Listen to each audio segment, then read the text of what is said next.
we'll just jump right in. So this panel, if this is your third time hearing about the IRA, you're going to be a certified IRA expert by the end of this. And if you care this much about the IRA, you probably have brain damage just from trying to understand it. So I know all of us do.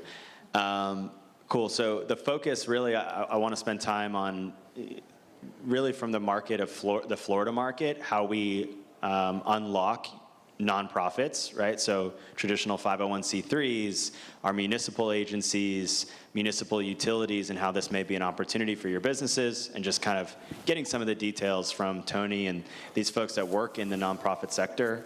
How might this unfold? So I'll just start with some introductions. I'm happy to pass the mic. Hey, good afternoon. So my name is Ann Banik-Dasovich, Annie D. from the Solar Energy Loan Fund SELF. We are a nonprofit community development financial institution. So we're part of the, regulated by the Treasury Department. We're a CDFI, which means we're a finance company.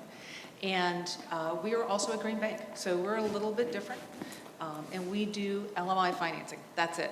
We do low to moderate income communities. We work in underbanked and under-resourced communities. So we're excited. Hi, everyone. My name is Miriam Scally, and I work for the nonprofit Everybody Solar. We are a nonprofit that helps bring solar to other nonprofits, and we work across the United States. Great. So my name is Tony Grapponi. I'm an accountant with the firm Novogradac and Company.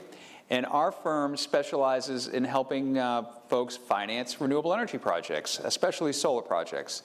And I'm excited to be here today to talk about things like direct pay and how we can unlock some of these benefits of the Inflation Reduction Act to help especially nonprofit projects participate in renewable energy in ways that they've never been able to in the past. So. Yeah, I think it's a good jumping off spot. So for me, it's an exciting time, I think, for you all as well. When we think about new opportunities, we think about maybe new funding opportunities, new abilities to deploy capital to nonprofits. The ability for nonprofits to participate is going to be huge. One thing that might be helpful, Tony, to start with is when we talk about who's eligible for the direct pay, right? Like, because I think for a lot of us, it's like, if you're for profit, you take the tax credits. Everybody else we don't care. Like that's what it's been pre-IRA. So now we have direct pay. Who specifically should we be targeting? Who specifically can take it? Great. So, if you're talking here in Florida, you're definitely talking about obviously tax-exempt organizations, nonprofits, tax-exempts.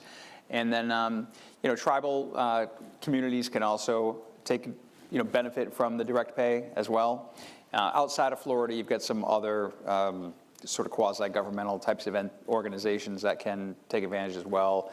There's some quasi-governmental entities in Tennessee and Alaska and I think some other locations as well. But here in Florida, you're really talking about tax-exempt organizations, and then if you've got some tribal communities. Got it. So we always want to think about it as truly tax-exempt, not organizations who don't pay their taxes. Yeah, good. So that's a starter. And it looks like we already have a question. Just curious, tribal communities, you mean the community as a whole, like an organization in the tribal community, or? So, yeah, right. So a property that's located on a tribal land. So a tribal member can own a home on the tribal land? Yeah. Qualify? That's right. That's right. Does it need to be federally qualified, tribal? I believe so, yeah. Well, that's good to know. So federally qualified. So Miriam, maybe we could start with you. Like, you have an interesting perspective working in this space, and you've been working in this space pre-IRA, right? So talk to me, and I'll pass the mic. Talk to me about what are these changes meaning for what you're seeing, but also, like, how are nonprofits that you work with responding to this? Like, what are the questions that they may have that these could be customers? Yeah, thanks. So we've been doing this for about 12 years now. And as I mentioned, we started in California, or I didn't mention, but we started in California and we expanded nationally several years back. And we have targeted nonprofits solely the entire time. The conversation now is the first step is many nonprofits have no clue about the IRA or the ITC. They just don't know it exists, and I'm actually getting resistance back even from pretty large entities. One of my partners is Glacier National Park Conservancy, the nonprofit arm, and I'd had an ongoing relationship there, and they came back and said, I can't qualify for this because I'm a nonprofit. And so I had to educate them. So be prepared to have to educate about this access, because clearly they haven't had access in historical times. And then the next part is really, I mean, for us, what it means is it gives us an opportunity to, by reducing by 30%, what I do is help to start project from beginning to end, and I fund them. So obviously my ability to do so will be much faster if I have 30% less on every project. That said, there's also resistance due to, I think, in part, the lack of clarity that we still have from the Treasury, that there's still resistance around taking out bridge loans for that 30% from the nonprofit side of things. So essentially going out and saying, hey, can you loan me that 30%, so I only need to fundraise for them the 70%. There's definitely resistance on their part around that. And then the other portion, so the conversation just needs to be adaptable, I guess, is you're going to probably have a lot of conversations, and you need to meet them where they're at, and then one at a time determine what their comfort is. Some are able to make their own bridge loan, waiting for that reimbursement to come through. So that's sort of the experience we're having. So maybe one thing that would be helpful too, and maybe Tony can jump in, but we covered this in the last session. So Tony, the IRA, as it relates to direct pay, obviously there's a host of other programs like we talked about in the last session.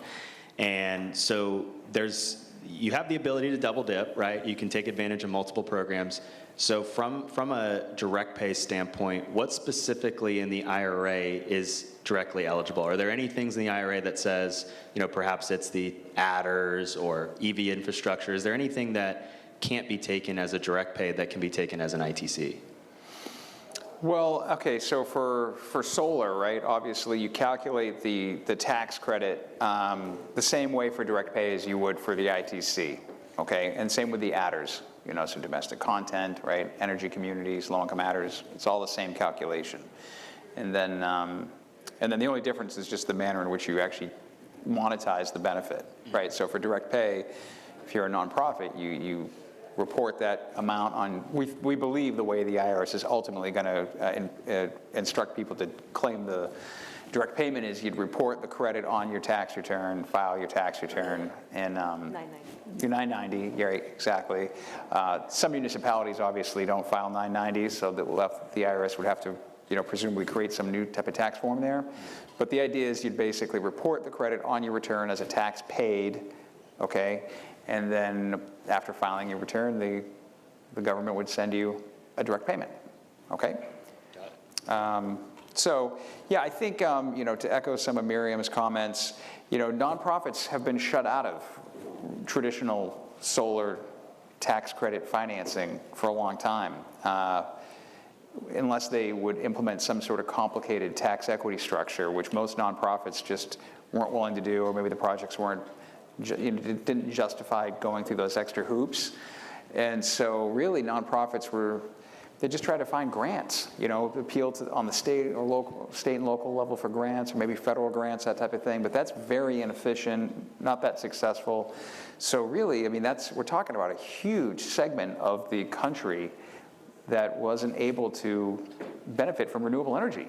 And so I think, and Miriam's jobs who work with nonprofits to try to implement clean energy, I got to believe this makes your job a lot easier. Like you were saying, Miriam, when you were referring to the 30%, right, you're assuming like it's a 30% ITC, right? Yeah, exactly, right? And so I got to think, previously you're trying to find funding for 100% of these project costs. And now with direct pay, you take 30% of the total CapEx off the table, and it's a big difference, and I got to think this is going to make your jobs a lot easier to. Yeah, so that's an interesting point. So maybe, Ann, you can share from Summit Self. But if we're looking at projects and maybe we're using Solar Energy Loan Fund for funding, now you're funding 70% or 60% versus 100%. And so when you're looking at underwriting these projects, right, is it now thinking about really this direct pay is almost zero risk. I don't want to say that out loud because that scares me. But it's almost zero risk, right? Versus like the ITC is a lot of brain damage for the client, right? Like we don't get it back as a refund like residential clients. Like this is a tax credit. So for the direct pay, it's actually quite interesting. So are you guys thinking about this as almost like equity in the financing that allows you to underwrite maybe deals that didn't work before? Now this is going to be able to be underwritten because it's not just the less chunk, it's a guaranteed amount of money they're going to have. Well, like, yeah, it's guaranteed if they file their 990, right? They file their taxes. So, you know, we're looking at it in a bunch of different ways. There's a whole bunch of different ways to cut that cookie, and we're looking at them all, honestly. You know, being a CDFI means we can be very flexible, we're very nimble, and we can respond to the market. So it's going to kind of depend on what's going to work for that nonprofit, right? How we approach it. With the Greenhouse Gas Reduction Fund, the fact that we're a green bank and a CDFI means that we are likely going to get some money out of that one, right? And we're going to be able to deploy those funds into the communities that need them because that's what we do, right? So to answer your question, we don't exactly know how we're going to do it, but each one of our loans is separate and each is unique, and we will do what's best for that nonprofit. Okay. And so Miriam, like working with some of the clients that you have, what types of clients maybe in the past, like 12 years is a long time to be working with nonprofits. And I don't know, I mean, if you guys are installers in the room and you've worked with a church or something and you just like couldn't believe how bad the economics look, like I hope everybody has picked up the phone since the IRA to say like, things have changed. So like for you, Miriam, like, especially in California where we have the ability to do PPAs and things like that, like how many of the clients that you're looking at are now going to have projects moving forward because of this, that are maybe direct ownership projects that now they're looking at this, or they're utilizing your financing? Like, what has been the uptick that you've seen? Because you've already discussed the education problem, but now I think the financing is still another piece. You know, I think about churches, they may say, this is great, but we still don't have the funding. We don't have the 70%. So maybe you could give us some insight on that. Yeah, I mean, I don't know the percentage of an uptick that we've experienced, but the demand is greater than what I can take on. We're a very small nonprofit, and so we're limited to our abilities. It definitely has, I mean, this year we've doubled our load in terms of projects and execution, just in anticipation of this already. So we're definitely accelerating, and there's great potential. So Tony, maybe a question for you that I think might be interesting as well. So for any of us who may have an energy efficiency component to our business, right, we have the 179D deductions around efficiency that probably Self works with directly too, right? So around building envelope, around mechanical and lighting. Sure. So is that now eligible too for nonprofits, or is that still only in the private sector? Right. I don't do a lot of 179D or 45L kind of work, that, you know, those tax incentives for energy efficiency related work, but my understanding is that they're only available for taxpayers. Okay, so that hasn't changed. Yeah, right. So yeah, I mean, but nonprofits, so nonprofits in the past have struggled to access the benefits of tax credits. They could do it, all right? And so if you had a large nonprofit, or if you had a nonprofit that was looking to do a large project, they could create a C Corp sub, right? And then they could use that C Corp sub to basically sponsor the energy project. And if you had a big enough project to do that, it would make sense. And I think you'll still see that going forward. I think you'll still see some tax exempts do that. And so if you had a tax exempt that wanted to participate in sort of traditional tax equity, they had a big enough project that justified it, they could create a taxable sub, and then they could use that taxable sub to do it, and then that taxable sub could use traditional tax credits and 179D and those sorts of other benefits. So you think there's going to still be benefits moving forward for them working through, you know, sort of the subsidiary structure versus just taking direct pay? I mean, what might that benefit look like, maybe financially, or be really interested to hear. Yeah, right. So if the project's big enough, or if a nonprofit has sort of an initiative to roll out a lot of projects across their sort of portfolio, if you will, then it might make sense for them to continue to use traditional tax equity by creating that for-profit sub, okay, and using traditional tax equity, so not direct pay, but traditional tax equity. And when you do that, you can, sometimes you can get the eligible basis to be higher through a taxable sub arrangement, and therefore qualify for a higher tax credit, and then also monetize some of the depreciation deductions that you would normally get if you were a taxable entity, okay? Again, these are things where if you're a small nonprofit, it's going to cost too much money for the benefit derived. But if it's a decent enough sized project, or again, a nonprofit that maybe can do a lot of projects, then those are still sort of options that they'd want to consider. Again, for your smaller nonprofit, absolutely direct pay is just fantastic. And I'm wondering from a lending standpoint, so a question for both of you guys, do you think you'll see some loans that are maybe underwritten almost on what I call a cost avoidance sort of basis? So what I mean by that is, let's imagine you're a nonprofit and you're used to paying a certain amount every month for electricity, okay? If they now buy the solar project, say it's a church buys a solar project, they used to paying, a couple grand a month in electric bills, okay? And now if they own the facility, well, they avoid paying the $2,000 a month in electric bills, right? And so that avoided spend could basically be used on a loan payment, okay? And see, what I'm kind of wondering is, and I haven't put pencil to paper on this yet, but what I'm wondering is, say it cost, I don't know, 50 grand for a solar plant, for a project, $50,000 solar project, right, to go at some church. The direct payment is going to be, call that, 15 grand?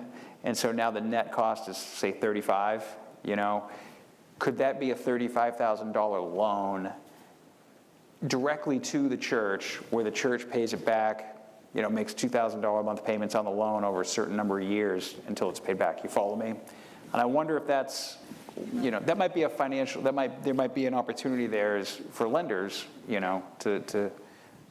I'll take a stab at it first. So I know that we do take into account, when we do our underwriting, those savings that come from that system itself. Yeah. Okay. So that's also brought in as part of that payment structure. Okay. Go ahead, sir. Talking about assignment of tax, Credit. benefits, is that available for direct pay? I don't know yet. I haven't seen that in the guidance. I think what you're asking is, let's say you're a nonprofit, okay, and you want to use the direct payment, okay, and we talked about this a little bit on our call, so you guys have thoughts about this as well. And so your question is, can you assign that direct payment to the contractor or a lender, right? We don't know. We don't know. Yeah. Sorry to be so blunt about that, but there is, I could pretend, but honestly, we just don't know. Right, so under the old 1603 cash grant program, you could do that.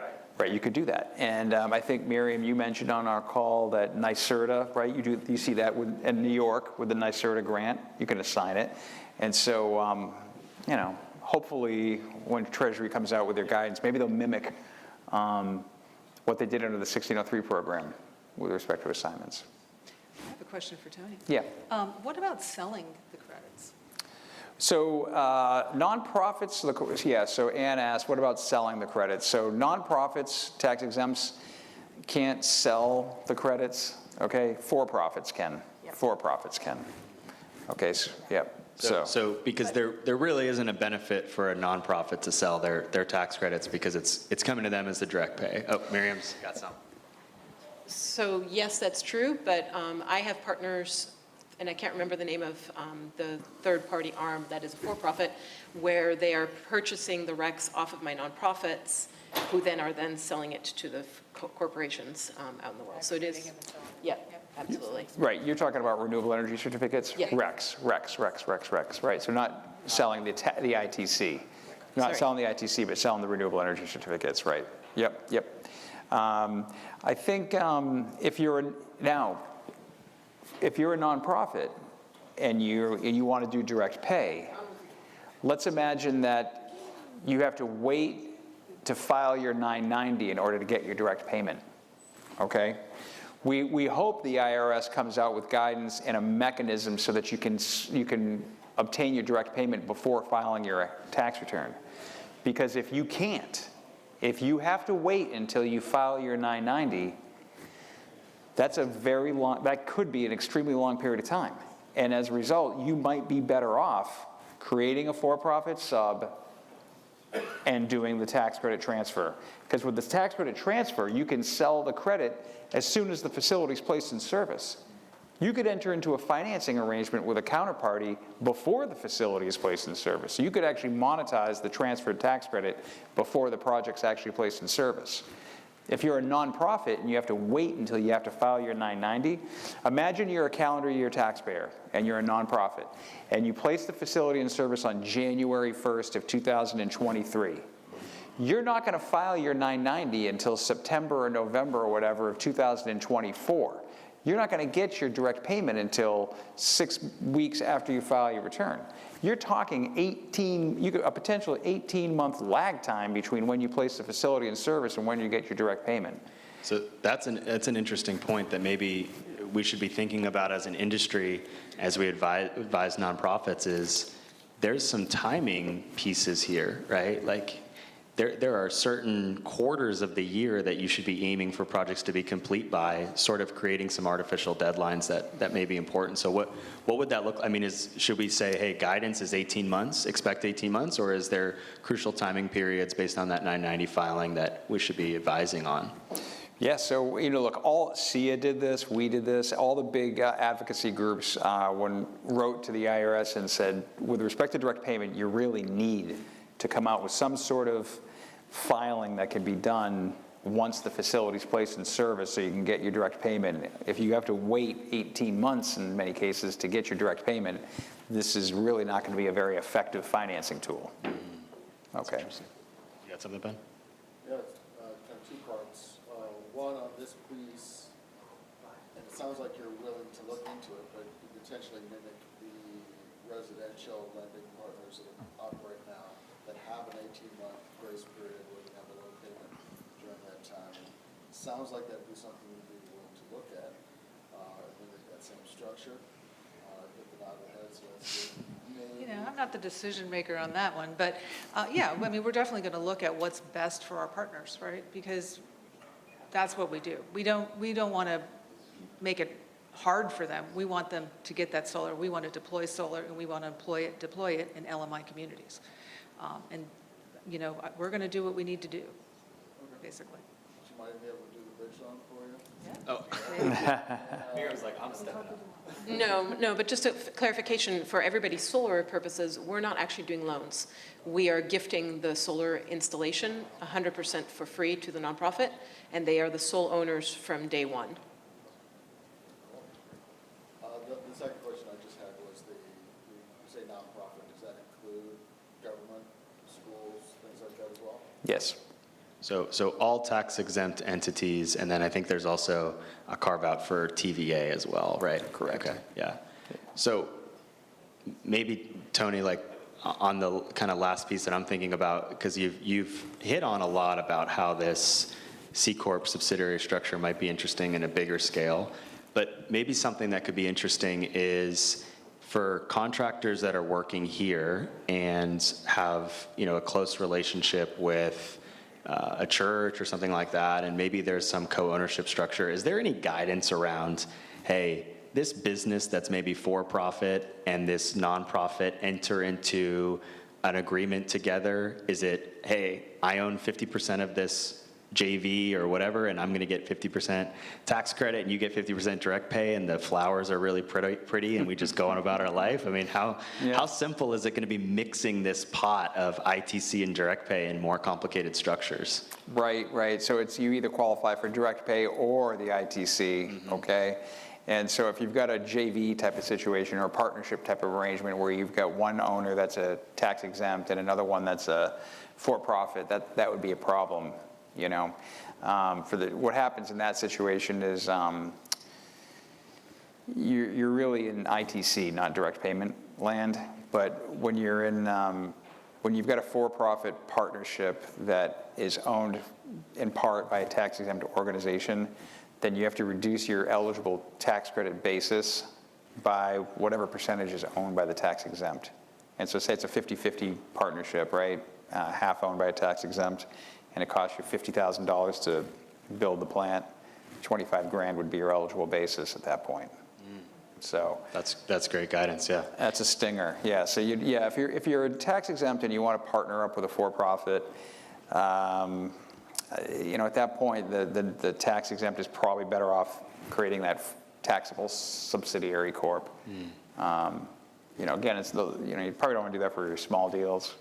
Yeah. Tax exempt that has to go through an approval process, to create those entities, hire attorneys, that can get expensive for small deals and hard to justify. When you're saying larger deals, like over $1 million? Okay, so Ann said, when does it become justifiable, right? That's a great question. We work with a large nonprofit up in the Massachusetts area, but they do projects. Their projects are always over a megawatt. So I would think you'd probably want to be doing stuff in that sort of size range. Yeah, so probably below $1 million, below a megawatt. This is starting. It's like we got to have a really motivated nonprofit to talk about these more complicated tax structures. Yeah, I would sort of think if you were only doing one project and it was under $1 million, I'm guessing you probably would rather just go direct pay on that. Churches, schools. Churches, schools, direct pay. Yeah. And I think it's fantastic. I mean, if the IRS can sort of just give you a little bit of guidance to be able to file and get the direct payment without waiting until you file your 990, that'd be a home run. I think if you can get contractors or lenders an assignment, again, home run. And they did it under 1603, so they know how to do it. And so you'd think they'd be able to replicate that under the direct payment program as well. But again, I just think for these smaller nonprofits, it's huge. So. Yeah, definitely game changers. So any questions like on applicability? I mean, we've kind of gone through some things that may not apply to all projects, but I think in Florida, what we're seeing is we have a lot of schools that are looking hard at doing solar. We have, I know our business, there's been churches that have come forward for a number of years and we had to say sorry. So I think there's a lot of religious groups, there's school districts, and then all of the municipalities that have committed, of course, to clean energy. And these are municipalities that have spent time thinking about how they allocate taxpayer dollars to do these solar projects. And so now we're seeing them come to light. So for anybody who's left here, any questions on like how do we apply this to our business? How do we think about, what should we be advising? I do want to make sure that I understand. I know that bonus guidance is still up there, but do you think that for nonprofits that direct payment will be 30% and there is a possibility that they could do it for the bonuses as well? For the adders? Absolutely. Yeah. So say you're in a low-income community or you're in an energy community, those types of things. Native American, right. American. Domestic, you get the domestic stuff. The one I love is the low-income community one. Okay, so you could get to 40% in a lot of communities. You get the 30%, get a 10% adder. If you're on a low-income housing tax credit building, well, now you get a 20% adder.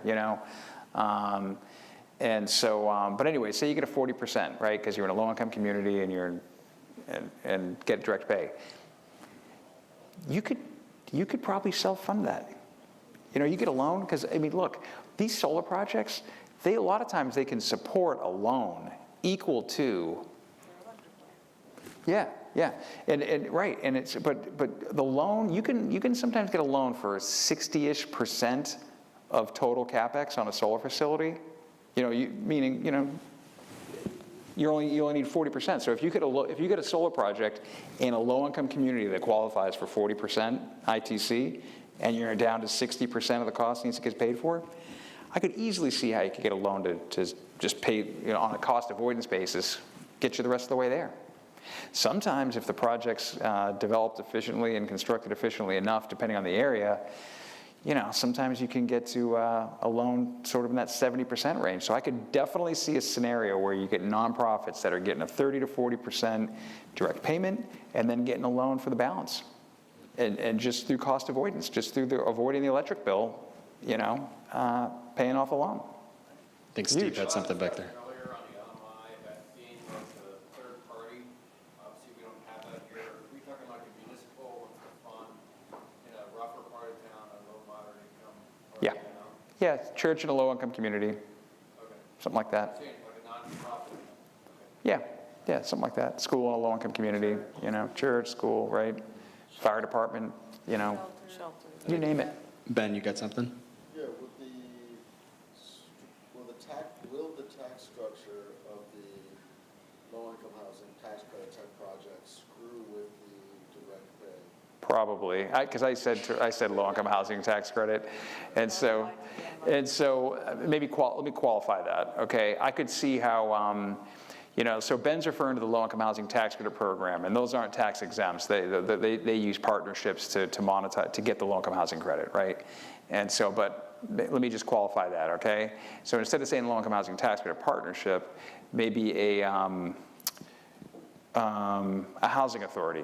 Because you do have some affordable housing deals that aren't financed with the low-income housing credit program. So you have a nonprofit housing authority that's got some housing units that can qualify for the 20% adder. You follow me? Not through the LIHTC program, but just because they're affordable housing deals owned by a nonprofit in a low-income community. So Tony, Home to run. break that out, you're saying specifically the low-income benefit, that's a 20% adder, not the 10% adder for just the LMI zone siting, right? Right. So that's where you're benefiting in an affordable housing complex or some sort of housing authority and then the low-income housing tax, that's totally separate program, not IRA, just for clarification for everyone, right? That's Right. what we're talking about. Yeah, that low-income housing credit program it's rental real estate for the benefits low-income persons, and they get a separate federal tax credit for that, but those deals are owned by partnerships, which aren't tax-exempt entities, you know what I'm saying? But you also have housing authorities, which are oftentimes tax-exempt organizations, and they have some housing units, and I wouldn't be surprised if you could find a way to get those housing authorities to get the 20% boost. So one thing I want to kind of close with, because I'm really big on practicality, so Miriam, you said it, which is that, and I've actually seen this too, we've spoken to some nonprofits that say, I don't think this thing is real. We need to study this. We need to understand this. So from your perspective, what's the best resource that you're directing your nonprofits to that's like a government webpage or a document that you can provide for the CFO or someone who's in a position of leadership who needs to confirm this before they go enter into a lending agreement or they go ask to use money on this? That's a great question. Yeah, we've created some in-house documents that we're sharing with our constituents, and basically guiding to some of these websites, including the ones that talk about the low-income housing, census tracts, and identifying the projects that way. Part of it is the trust and the record that we have and being able to, the relationships when I've had partnerships with them before and I'm doing a secondary project, or just really building on that communication and that trust together to help them feel at ease and that we're not really selling them a broken car, that we are indeed actually guiding them to something real. And certainly, obviously, the government websites and the USDA websites. Yeah. Yeah, we do the same. We send them out to the government websites to talk about the IRA Digest. I have it downloaded on my computer, happy to send it to anybody. Definitely less than 700 pages. And then, you can highlight the areas that they can look at for, we do it for different types of credits that are coming out of the IRA, but we could highlight that nonprofit piece or whatever the client needs. So it sounds like the cheat sheet scorecard here is, if we're sitting with nonprofits, one, let's make sure they're a real tax exempt entity or they're a tribe. Two, we want to make sure that we let them know, hey, this is filing on your 990, so get ready for 18 to 20 months of waiting. So don't think this is going to come to you next week. And three, if you have questions on where to find this, here's some government resources to confirm all this from a financial perspective. And four, let's get a loan done. It's going to be easy. Anything else, questions, or Tony, any other wisdom you want to add? Or something really exciting about taxes? Finally, it's your tax advisor. Yeah. I mean, I don't know. I mean, I don't know. I've said it before. I'm super excited for this area of the industry. You know, for Miriam and Ann too. Again, I think you guys are doing mission-oriented work, trying to bring renewable energy to an underserved segment of the area of the country. And so I'm happy for you guys that you've got this new tool to put to work, and excited for how many folks are going to get to benefit from clean energy. So, but you know, you guys have questions. I'd love to, if you ask away. Anything you want to know? Well, on the loan scenario you're talking about, you do like a 18-month bridge loan, then conventional, or wrap it all into one, how would you recommend it? Let's repeat that question. So his Yeah. question was whether or not we would do an 18-month bridge loan with a longer loan, and I can't really answer that question with any certainty right now. You know, again, we're looking at the way that we get our capital, and once we get our capital, then we'll have a better understanding of how we can deploy that capital. But, you know, if it makes sense, we'd do it, right? I mean, that's the bottom line, but we have to look to make sure it's going to make sense. How many of y'all out there are contractors? Wow, okay, so like almost everybody. So I have a little contractor newsletter I send out, and I keep it updated with all the new stuff that comes down. So you're welcome to join. It's free, of course, and I'll keep you updated as I find things out. And, you know, I try to make it as industry-specific as possible so that there's no wasted time. So it'll be in few words. Is that on your website, or how do we get the newsletter? Yeah, just email me, and I'll just add you. We could probably send that out to the whole, Yeah. I think, I'll find out, I can actually find out who y'all are, I suppose, and do it that way too. Very cool. Yeah. But we want to be able to, you know, we work with contractors. That's really, you know, part of my job is to work with you all to make sure that we maximize what's happening in these communities, and maximize that ITC, or, sorry, direct pay.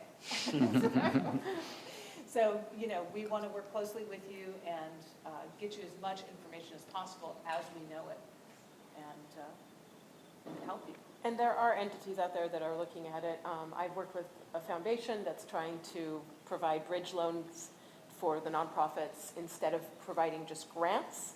And so they're working on the details, and the reality is it's a trial and error basis, especially with the unknowns that are still out there. And then there's also entities, and that one is providing a 1.9% interest rate, which is unheard of. And then there's, I don't know how many of you may have heard of Collective Sun. Collective Sun is doing these loans. They used to do a lot just PPAs, but they're now trying to look at the potential of providing bridge loans. I think 4.99% is what they're looking at right now for it, but for nonprofits and certain service industries, and then they've got a higher scale for others. But yeah, there's a variety of, I think everyone's trying to address this and trying to get at it, and they're just looking at the various ways and routes in which they can do it and hopefully fill the gap. But we'll learn more. Yeah, still waiting for guidance on still a lot of things.